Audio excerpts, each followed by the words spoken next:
We took a field trip to see where Stanford offsets its power consumption with renewable generation and storage. We saw a whole matrix of batteries, battery packs, and right next to it were just, as far as you could possibly see, just huge rows of solar panels. We got to talk to the people responsible for making it happen, and it was just incredible. I've never been on a solar facility myself, and it was just spectacular.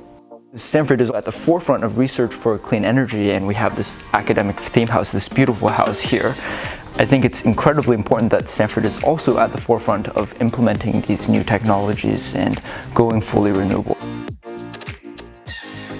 I'm really proud that Explore Energy House leadership team got together to propose the first ever living laboratory visit to Stanford's source of its 100% clean power. On the way out, we had a briefing about the financial background of installing this giant system, and then on the way back we had a wonderful live briefing on how we sell that power onto the grid. Stanford is 100% renewable on an annual basis, not on a hour-by-hour, minute-to-minute basis. It's not the exact electricity that we get, but that doesn't matter because that's the beauty of a regional power grid, is that you don't know where your electrons come from. This is probably one of the few times that I'm going to get to visit a huge solar farm up close and speak to all of its stakeholders.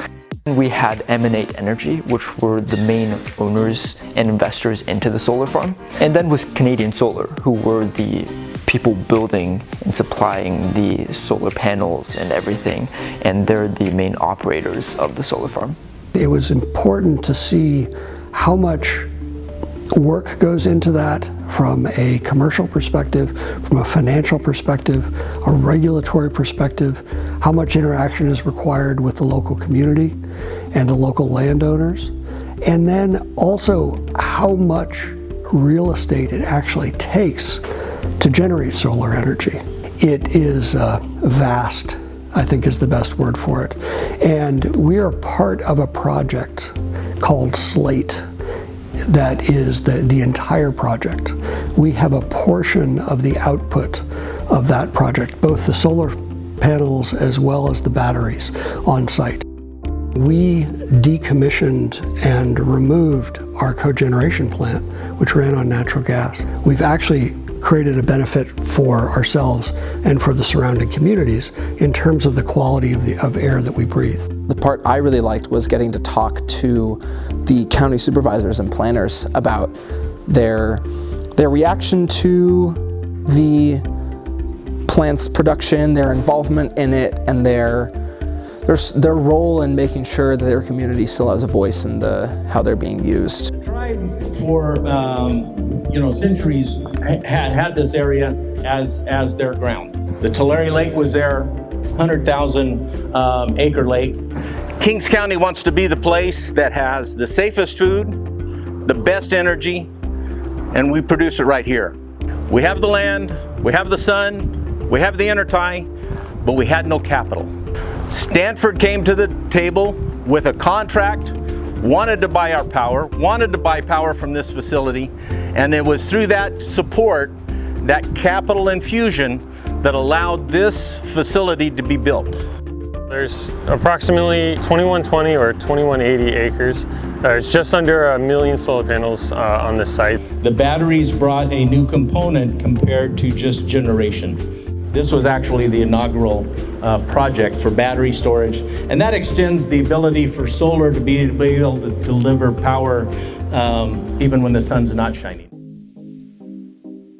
I thought this was just an incredible opportunity.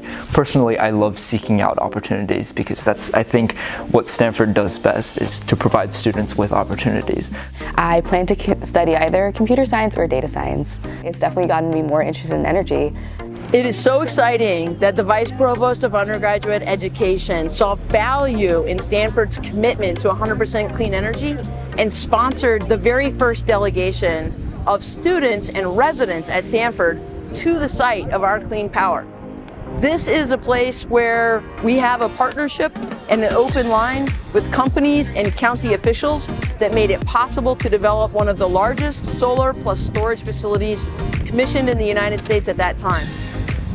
been very exciting to see the collaboration between the Office of Sustainability and Energy Management, residential education, the Precourt Institute for Energy, and of course, Explore Energy House and its house leaders and our residents. We've had a fabulous day today, and I hope it won't be the last.